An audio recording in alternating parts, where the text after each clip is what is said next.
ओम शांति। आज बाबा के 21/2/21 के अव्यक्त महावाक्य हैं, जिनकी रिवाइज डेट है 6 नवंबर 1987। बहुत ही सुंदर बाबा के आज अव्यक्त महावाक्य हैं। अव्यक्त स्थिति बनाने के लिए बाबा ने निरंतर सेवाधारी बनने की बात कही। निरंतर योगी ही निरंतर सेवाधारी बन सकता है।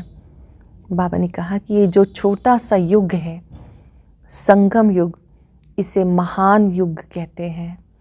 ब्लेसिंग्स पाने का ये युग है। परमात्मा आशीर्वाद, परमात्मा दुआएं इस युग में आप प्राप्त करते हो। लेकिन ये उन्हें प्राप्त होती हैं ब्लेसिंग्स जिन्हें याद और सेवा का बैलेंस रखना आता है। बाबा ने कहा ये बैलेंस तब हो सकता है जब आप याद के साथ साथ 4 प्रकार की सेवा में बिजी रहें। सबसे पहली है स्वयं की सेवा। ये भी हमारा एक सब्जेक्ट है कि हमें स्वयं को संपन्न और संपूर्ण बनाना है। ज्ञान स्वरूप, याद स्वरूप बनना है। इसके लिए बाबा ने कहा अटेंशन और चेकिंग चाहिए। फिर बाबा ने अंडरलाइन कराते हुए कहा कि स्वयं की चेकिंग चाहिए, दूसरों की नहीं। फिर है विश्व सेवा। बाबा ने कहा ये तो आप भिन्न भिन्न विधियों से सेवा करते हो, भिन्न भिन्न साधनों से करते हो, संबंध संपर्क से करते हो, वाणी से करते हो। फिर है यज्ञ सेवा, जो आप तन और धन से करते हो। और चौथी है मनसा सेवा। बाबा ने कहा ये जो मनसा सेवा है वही कर सकता है जो स्वयं लाइट हाउस, माइट हाउस है, अर्थात जो स्वयं याद में स्थित है। ऐसे बच्चे जो 4 प्रकार की सेवा करते हैं, ऐसे सेवा करने वाले बच्चे सहज ही माया जीत बन जाते हैं। जैसे बाबा ने कहा आप याद की भिन्न भिन्न स्थितियों का अनुभव करते हो, कभी बीज रूप स्थिति, कभी लाइट माइट स्थिति, कभी आत्मिक स्वरूप का अनुभव। मैंने कहा जैसे याद के भिन्न भिन्न आप अनुभव करते हो, ऐसे ही सेवा में भी आप याद में रहकर सेवा करेंगे और सेवा का भी लिंक बना रहेगा तो आप सहज ही माया जीत बन जाएंगे। आप 24 घंटे के सेवाधारी हो। बहुत ही सुंदर बातें बाबा ने इसमें समझाई। साथ साथ मुलाकात में कहा कि आप राज ऋषि हो, हिम्मत रखने वाले हो। हिम्मत रखने वालों को बाबा की मदद मिलती है।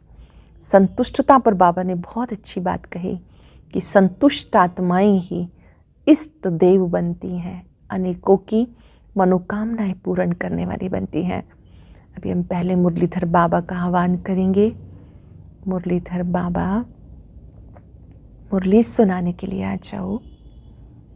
हम सब गोप गोपियाँ आपका इंतज़ार कर रही हैं।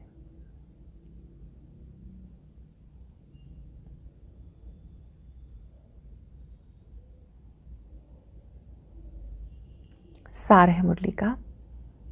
निरंतर सेवाधारी बनने का साधन 4 प्रकार की सेवाएं। निरंतर सेवाधारी बनने का साधन 4 प्रकार की सेवाएं। आज विश्व कल्याणकारी, विश्व सेवाधारी बाप अपने विश्व सेवाधारी सहयोगी सर्व बच्चों को देख रहे हैं कि हर बच्चा निरंतर सहज योगी के साथ साथ निरंतर सेवाधारी कहाँ तक बने हैं। बाबा देख रहे हैं कि बच्चे निरंतर सेवाधारी कहाँ तक बने हैं, सहज योगी के साथ साथ निरंतर सेवाधारी। क्योंकि याद और सेवा दोनों का बैलेंस ब्राह्मण जीवन में बाप दादा और सर्वश्रेष्ठ ब्राह्मण आत्माओं द्वारा ब्लेसिंग का पात्र बनाता है। जो बैलेंस रखने वाले हैं उन्हें बाप दादा की भी और साथ साथ ब्राह्मण आत्माओं की भी ब्लेसिंग्स मिलती हैं। इस संगम युग पर ब्राह्मण जीवन में परमात्म आशीर्वादें और ब्राह्मण परिवार की आशीर्वाद प्राप्त होती है। इसलिए छोटे से जीवन में सर्व प्राप्तियाँ, सदा काल की प्राप्तियाँ सहज प्राप्त होती हैं। छोटे से जीवन में सर्व प्राप्तियाँ, सदा काल की प्राप्तियाँ सहज प्राप्त होती हैं, इस संगम युग को विशेष ब्लेसिंग युग कह सकते हैं। इसलिए ही इस युग को महान युग कहते हैं। स्वयं बाप हर श्रेष्ठ कर्म, हर श्रेष्ठ संकल्प के आधार पर हर ब्राह्मण बच्चे को हर समय दिल से आशीर्वाद देते रहते हैं। श्रेष्ठ कर्म, श्रेष्ठ संकल्प के आधार पर हर ब्राह्मण बच्चे को हर समय दिल से आशीर्वाद देते हैं। ये ब्राह्मण जीवन परमात्म आशीर्वाद की पालना से वृद्धि को प्राप्त होने वाली जीवन है। भोलानाथ बाप सब आशीर्वाद की झोलियां खुले दिल से बच्चों को दे रहे हैं। भोलानाथ बाप आशीर्वाद की झोलियां खुले दिल से हम सबको दे रहे हैं। झोली खोल कर रखेंगे कि आज बाप दादा की आशीर्वाद मिल रही है। लेकिन ये सर्व आशीर्वाद लेने का आधार याद और सेवा का बैलेंस है। अगर निरंतर योगी हैं तो साथ साथ निरंतर सेवाधारी भी हैं। सेवा का महत्व सदा बुद्धि में रहता है। कई बच्चे समझते हैं सेवा का जब चांस मिलता है, वह कोई साधन व समय जब मिलता है तब सेवा करते हैं। लेकिन बाप दादा जैसे याद निरंतर सहज अनुभव कराते हैं, वैसे सेवा भी निरंतर और सहज हो सकती है। आज बाप दादा सेवाधारी बच्चों की सेवा का चार्ट देख रहे थे। जब तक निरंतर सेवाधारी नहीं बने तब तक सदा के आशीर्वाद के अनुभवी नहीं बन सकते। जैसे समय प्रमाण, सेवा के चांस प्रमाण, प्रोग्राम प्रमाण सेवा करते हो, उस समय सेवा के फलस्वरूप बाप की, परिवार की आशीर्वाद व सफलता प्राप्त करते हो, लेकिन सदा काल के लिए नहीं।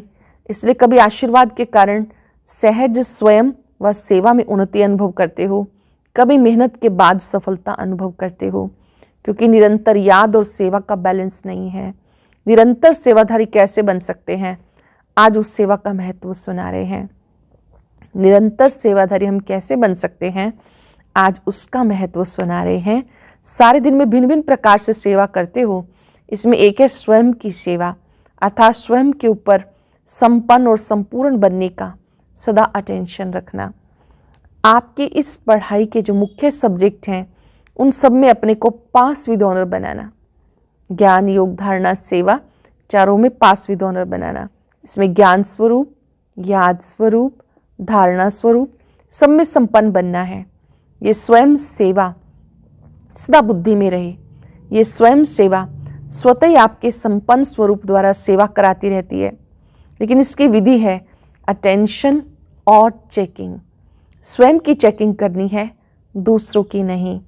दूसरी है विश्व सेवा, जो भिन्न भिन्न साधनों द्वारा, भिन्न भिन्न विधि से, वाणी द्वारा व संबंध संपर्क द्वारा करते हो। ये तो सब अच्छी तरह से जानते हैं। तीसरी है यज्ञ सेवा, जो तन और धन द्वारा कर रहे हो। चौथी है मनसा सेवा, अपनी शुभ भावना, श्रेष्ठ कामना, श्रेष्ठ वृत्ति, श्रेष्ठ वाइब्रेशन द्वारा किसी भी स्थान पर रहते हुए अनेक आत्माओं की सेवा कर सकते हो। अपनी शुभ भावनाओं से, श्रेष्ठ वृत्ति से किसी भी स्थान पर रहते हुए अनेक आत्माओं की सेवा कर सकते हो। इसकी विधि है लाइट हाउस, माइट हाउस बनना। लाइट हाउस एक ही स्थान पर स्थित होते दूर दूर की सेवा करते हैं, ऐसे आप सब भी एक स्थान पर होते अनेकों की सेवार्थ निमित्त बन सकते हो। इतना शक्तियों का खजाना जमा है तो सहज कर सकते हो। इसमें स्थूल साधन व चांस व समय की प्रॉब्लम नहीं है, सिर्फ लाइट माइट से संपन्न बनने की आवश्यकता है। सदा मन बुद्धि व्यर्थ सोचने से मुक्त होना चाहिए। लाइट हाउस माइट हाउस कैसे बनेंगे? आपका स्वयं का मन व्यर्थ चिंतन से मुक्त होना चाहिए, व्यर्थ से मुक्त होना चाहिए। मन मनाभव के मंत्र का सहज स्वरूप होना चाहिए। ये चारों प्रकार की सेवा कर क्या निरंतर सेवाधारी नहीं बन सकते हो? चारों ही प्रकार से सेवा करते हुए आप निरंतर सेवाधारी बन सकते हो। चारों ही सेवाओं में से हर समय कोई ना कोई सेवा करते रहो तो सहज निरंतर सेवाधारी बन जाएंगे। और निरंतर सेवाओं पर उपस्थित होने के कारण, सदा बिजी रहने के कारण सहज मायाजीत बन जाएंगे। ध्यान देंगे बाबा की बात पर जब आप सेवाओं में बिजी रहेंगे तो सहज ही मायाजीत बन जाएंगे। चारों ही सेवाओं में से जिस समय जो सेवा कर सकते हो वो करो, लेकिन सेवा से 1 सेकंड भी वंचित नहीं रहो। 24 घंटा सेवाधारी बनना है, 8 घंटे के योगी व सेवाधारी नहीं, निरंतर सेवाधारी। सहज है ना? और नहीं तो स्वयं की सेवा तो अच्छी है, जिस समय जो चांस मिले वो कर सकते हो। कई बच्चे शरीर के कारण, समय ना मिलने के कारण समझते हैं हम तो सेवा कर नहीं सकते, लेकिन अगर 4 सेवाओं में से कोई भी सेवा में विधि पूर्वक बिजी रहते हो तो सेवा के सब्जेक्ट में मार्क्स जमा हो जाती हैं। चारों में से कोई भी प्रकार की सेवा कर रहे हैं तो बाबा ने कहा तो इसमें भी मार्क्स जमा हो जाती हैं सेवा की सब्जेक्ट की, और ये मिले हुए नंबर फाइनल रिजल्ट में जमा हो जाएंगे। जैसे वाणी द्वारा सेवा करने वालों के मार्क्स जमा होते हैं, वैसे यज्ञ सेवा व स्वयं की सेवा व मनसा सेवा, इनका भी इतना ही महत्व है, इसके भी इतने नंबर जमा होंगे। हर प्रकार की सेवा के नंबर इतने ही हैं, लेकिन जो चारों ही प्रकार की सेवा करते हैं उसके इतने नंबर जमा होते हैं। जो 1 या 2 प्रकार की सेवा करते हैं उसके नंबर उस अनुसार जमा होते हैं। फिर भी अगर 4 प्रकार की नहीं कर सकते, 2 प्रकार की कर सकते हैं तो भी निरंतर सेवाधारी हैं, तो निरंतर के कारण नंबर बढ़ जाते हैं। इसलिए ब्राह्मण जीवन अर्थात निरंतर सेवाधारी, सहज योगी। जैसे याद का टेंशन रखते हो कि निरंतर याद रहे, सदा याद का लिंक जुटा रहे, वैसे सेवा में भी सदा लिंक जुटा रहे, सेवा में भी लिंक जुटा रहे। जैसे याद में भिन्न भिन्न स्थिति का अनुभव करते हो, कभी बीज रूप का, कभी फरिश्तेपन का, कभी मनन का, कभी रूहान का, लेकिन भिन्न भिन्न होते भी याद की सब्जेक्ट में निरंतर याद में गिनते हो। चाहे फरिश्ता रूप का अभ्यास कर रहे हैं तो भी याद है, मनन कर रहे हैं तो भी याद है, बीज रूप का अभ्यास करें तो भी याद है। ऐसे भिन्न भिन्न सेवा का रूप हो, ये सेवा के बिना जीवन नहीं। श्वासोश्वास याद और श्वासोश्वास सेवा, इसको कहते हैं बैलेंस। बहुत सुंदर बात है ये, श्वासोश्वास याद, श्वासोश्वास सेवा, इसको कहते हैं बैलेंस। तब हर समय ब्लेसिंग प्राप्त होने का अनुभव करते रहेंगे और दिल से सदा स्वतः ये आवाज निकलेगा कि आशीर्वाद से पल रहे हैं। जब ये बैलेंस होगा तो क्या अनुभूति होगी?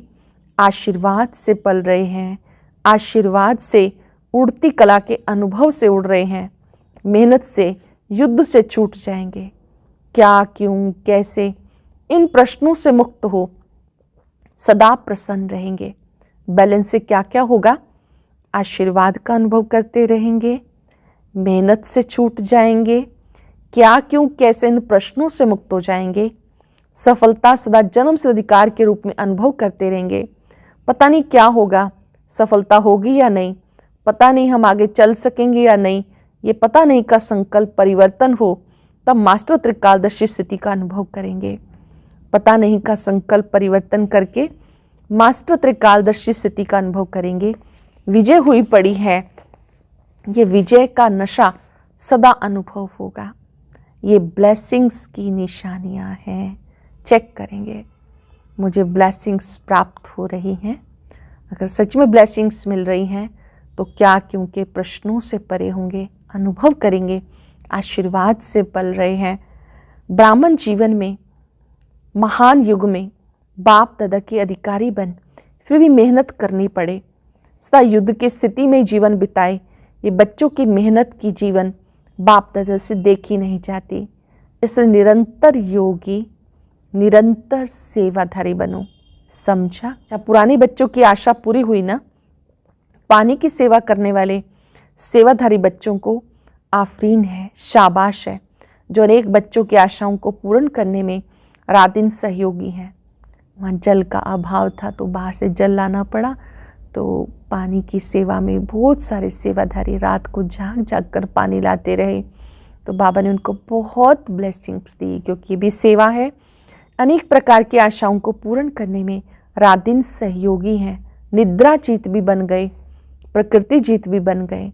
तो मधुबन के सेवाधारियों को, चाहे प्लान बनाने वाले, चाहे पानी लाने वाले, चाहे आराम से रिसीव करने वाले, रहाने वाले, भोजन समय पे तैयार करने वाले, जो भी भिन्न भिन्न सेवा के निमित्त हैं, उन सबको थैंक्स देना। भगवान खुद थैंक्स कर रहा है सब सेवाधारियों का। चाहे कोई किसी को स्टेशन पर रिसीव करने जाते हैं, फिर जब आ जाते हैं तो उनको रहने का स्थान देते हैं, कोई भोजन तैयार करते हैं, भोजन की व्यवस्था में जो भी सहयोगी बने, अन्य प्रकार की सेवाओं में भी सबको बाबा ने थैंक्स दिया। बाप दादा तो दे ही रहे हैं, दुनिया पानी पानी करके चिल्ला रही है, बाप के बच्चे कितना सहज कार्य चला रहे हैं। बाप दादा सब सेवाधारी बच्चों की सेवा देखते रहते हैं, कितना आराम से आप लोगों को मधुबन निवासी निमित्त बन चांस दिला रहे हैं। आप भी सहयोगी बने हो ना, जैसे वो सहयोगी बने हैं, आपको उसका फल मिल रहा है। आप सब भी हर कार्य में जैसा समय उस प्रमाण चलते रहेंगे तो आपके सहयोग का फल ब्राह्मणों को भी मिलता रहेगा।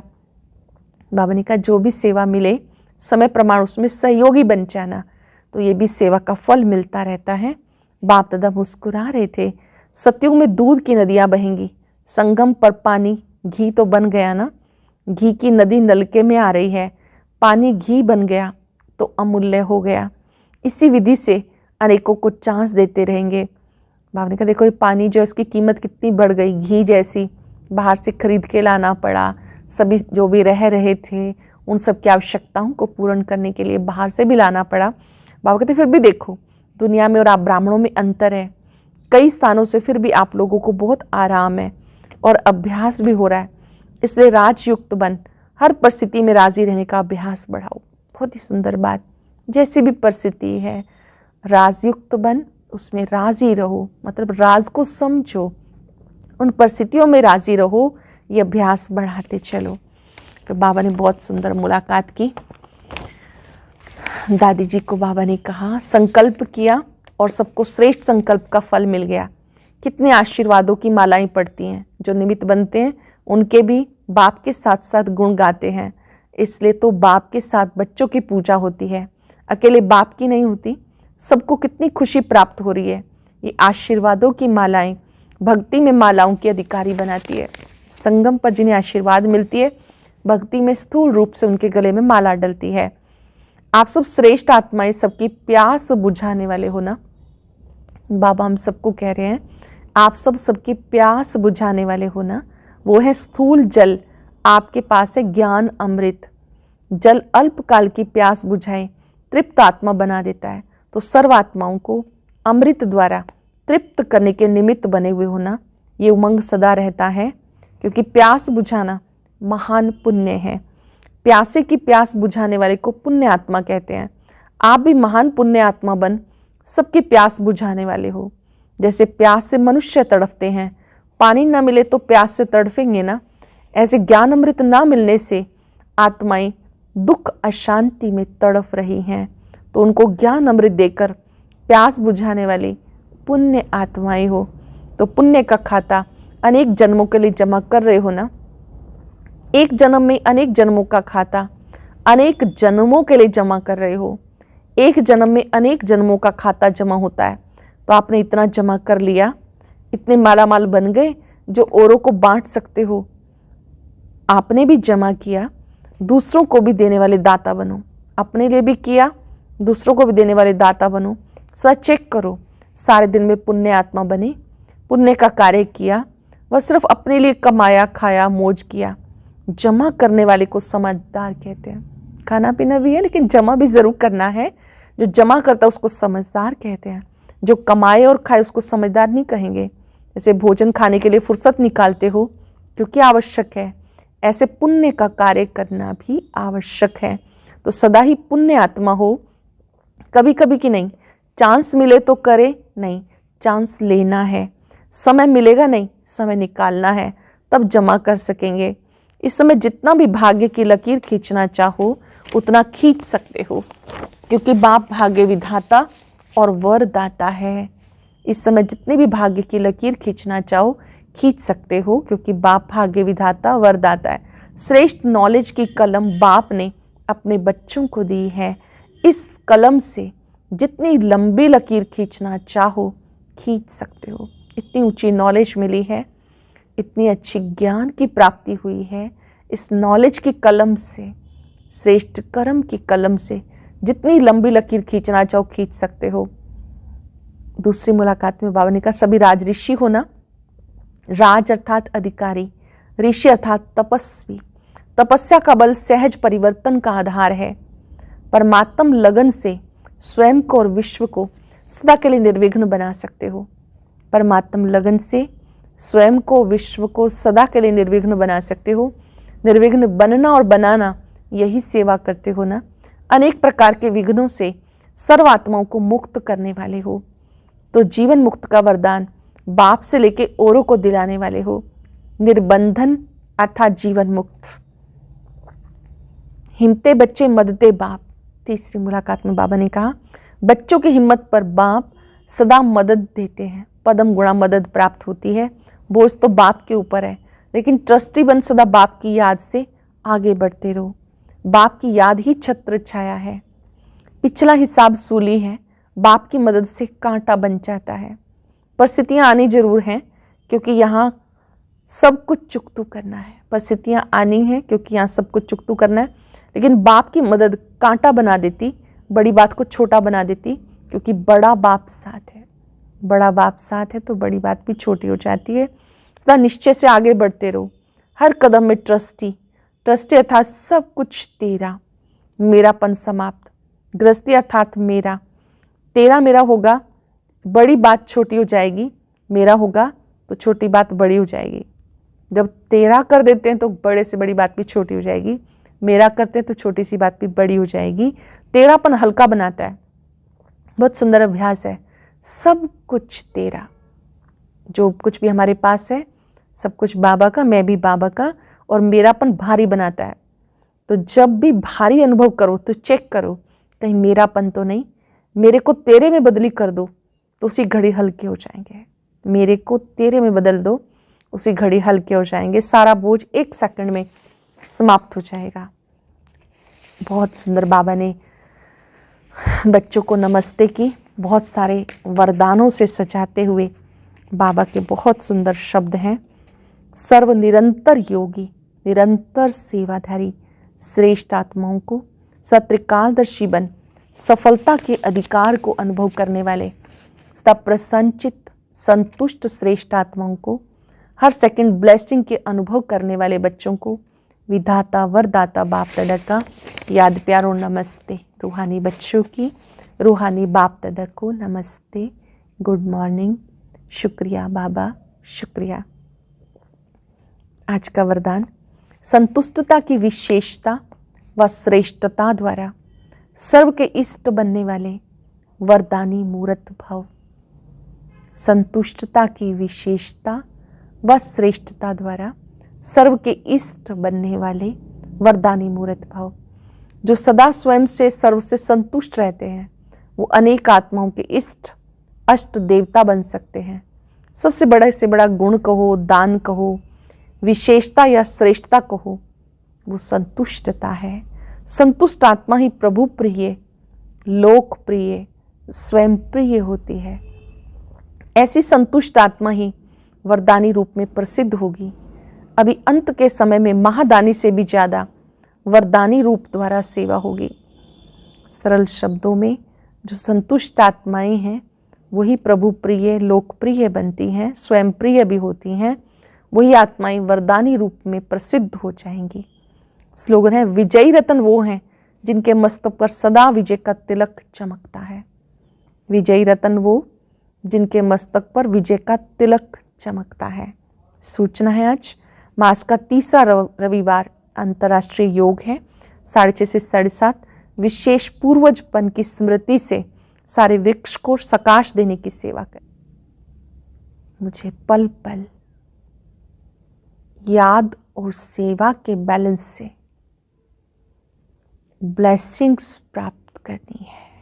और आज अपनी स्थिति को शक्तिशाली कैसे बनाएं, इस विषय पर एक छोटी सी वीडियो अपलोड की गई है, वह भी जरूर देखें।